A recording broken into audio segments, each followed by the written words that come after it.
A dívida vai crescer, crescer, até chegar um momento que vai digamos assim, inviabilizar o clube. É isso que vai acontecer, né?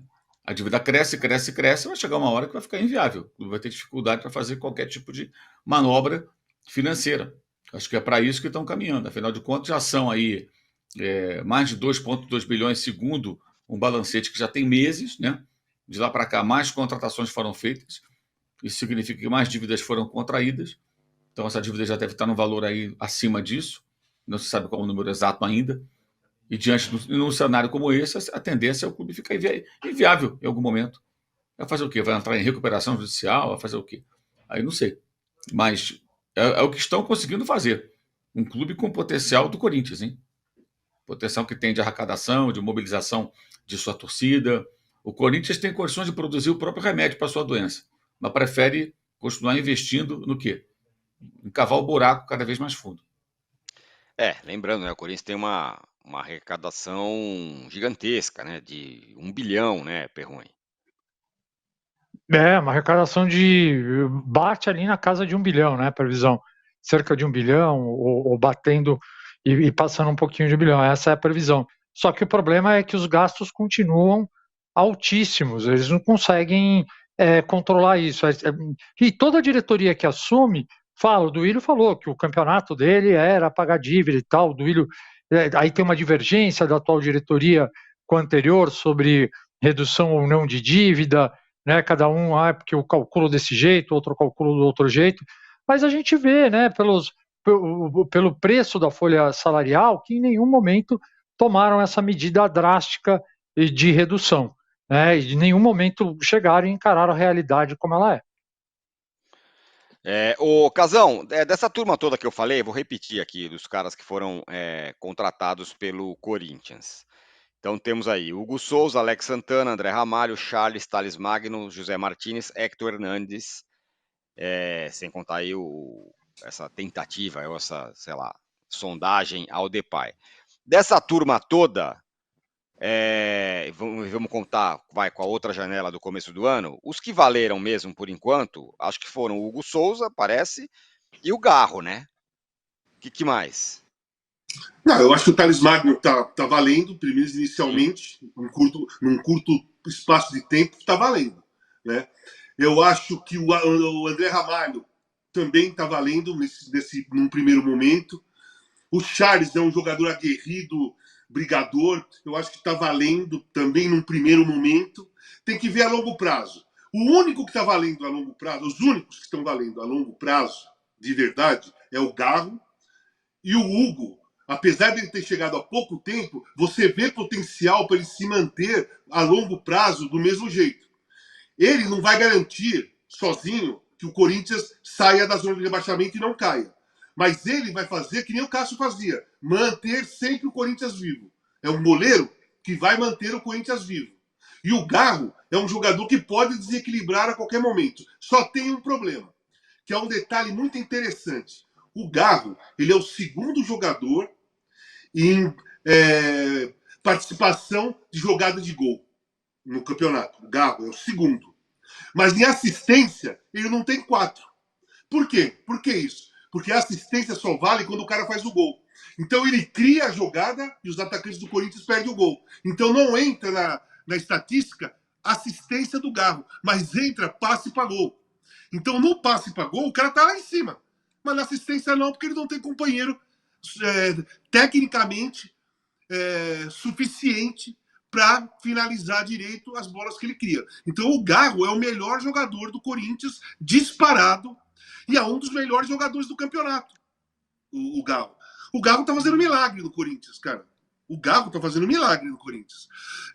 Se o Corinthians faz gols às vezes, ou vence partida às vezes, é graças ao Garro. Não só por assistência, mas porque ele cria movimentação, ele chama a atenção da defesa adversária.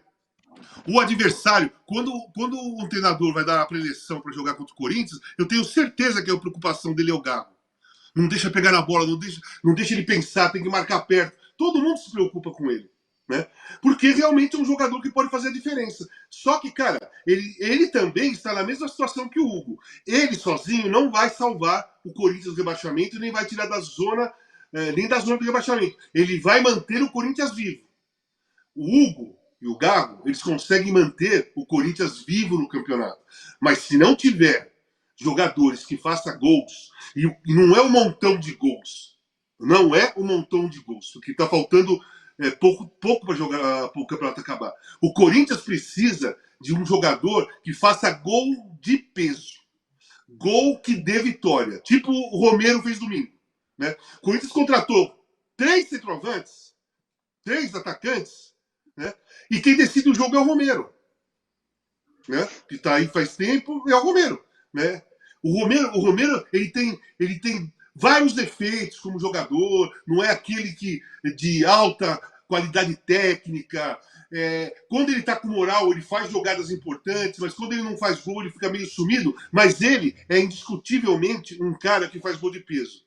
Ele fez gol de peso na reta final do ano passado, o Corinthians se salvou, com gols dele. Inclusive lá contra o Grêmio lá, que era um jogo que se o Grêmio vence, o Grêmio provavelmente seria campeão brasileiro. E o Corinthians perdendo, provavelmente ia cair para a Série B. E o Romero fez o gol da vitória lá de 1-0. Fez gols contra o Vasco também. Então, o Corinthians precisa de um cara que faça 5, 6 gols até o final do campeonato, mas gols que dê pontos para o Corinthians. Gols que não adianta você trazer um centroavante aí que faz 2 e o time perde de 5-2. Que faz 3 e o time perde de 4-3. Que faz 1 e o jogo é 2-1 para o adversário. Você precisa de um jogador que faça 1 e seja 1-0. 2 que seja 2-1. E o Corinthians não tem esse jogador. Não é o Pedro Raul, muito longe. Não é Pedro Raul. Não é Yuri Alberto. E o Héctor Hernandes, ele se machucou, mas pelo histórico também não é.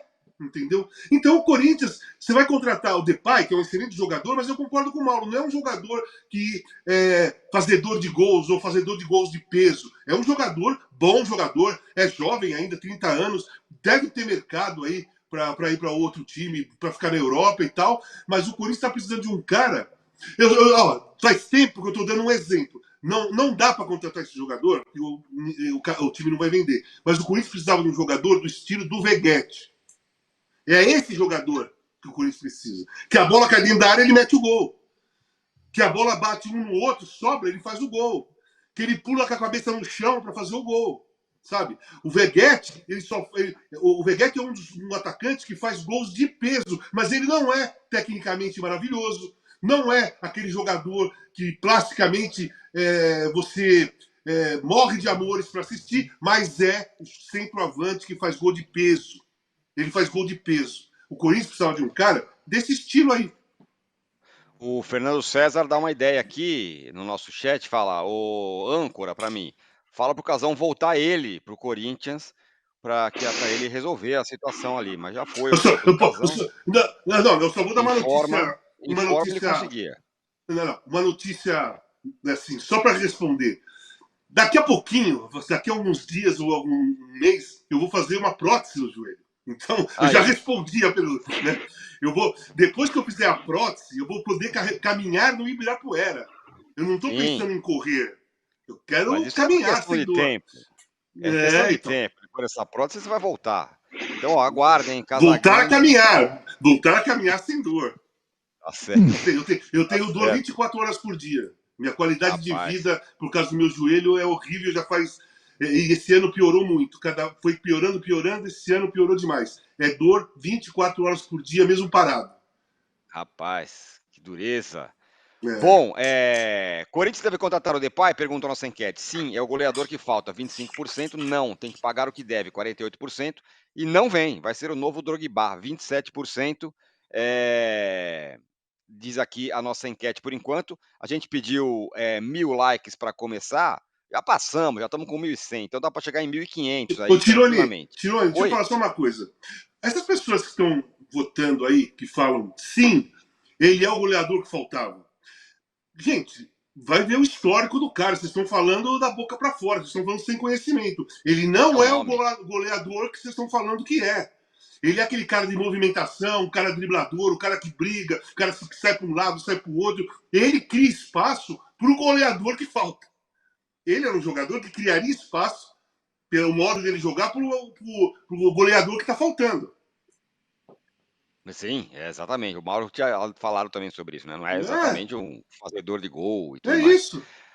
Bom, o Mauro, e o Flamengo, a pergunta que se faz é, tem condição do Flamengo evoluir com o Tite? Ele precisou contratar agora mais do que previa nessa janela de transferências. Chegaram o Michael, o Alcaraz, o Alexandre e o Gonçalo para preencher os buracos causados pela série de lesões do elenco. Por outro lado, o time lá da Copa América jogou bem. Foi o melhor momento do Flamengo com um monte de desfalques. E outro dia eu falei com você, estava conversando com você, Mauro, e você falou, o Tite precisa fazer alguma coisa nesse período e voltar diferente. Essa é a expectativa? Dá para fazer? Tem tempo? Tem condição? O que você acha? Bem, há pouco mais de um mês, no dia 31 de julho, o Flamengo venceu o Palmeiras por 2-0 no Maracanã e deveria ter sido demais, né? Perdeu várias chances. Então, há pouco mais de um mês, o time conseguiu jogar marcando o Palmeiras forte no seu campo. O Palmeiras não finalizou no alvo, criou situações, perdeu muitos gols, fez 2, poderia ter feito mais. Foi uma ótima atuação. Ou seja, ele tem referências. Eu estou citando esse jogo. Poderia citar contra o Atlético Mineiro durante a Copa América, enfim. Mas ele tem referências de jogos em que o time foi muito mais agressivo, criou muito mais, não concedeu tantas chances.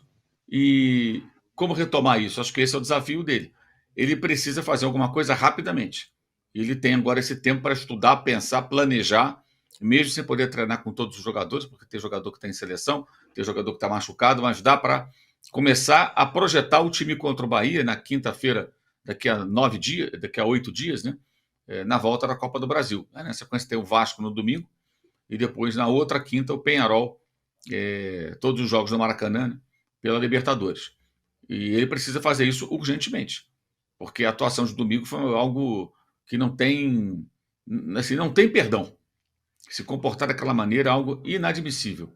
Por mais que a diretoria não assuma, mas priorize as Copas e coloque em segundo plano o brasileiro, que é um absurdo, para muita gente, para mim, inclusive, está muito claro que o brasileiro não é prioridade dessa gestão, por razões diversas, né?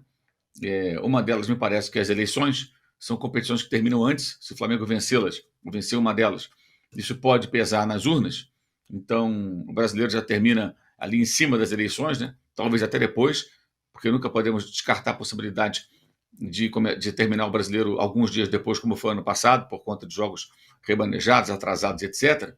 Então, ele tem que agir rápido. Tem que agir rápido e ter um momento para isso. Referências ele tem. A questão é se ele vai conseguir colocar isso em prática.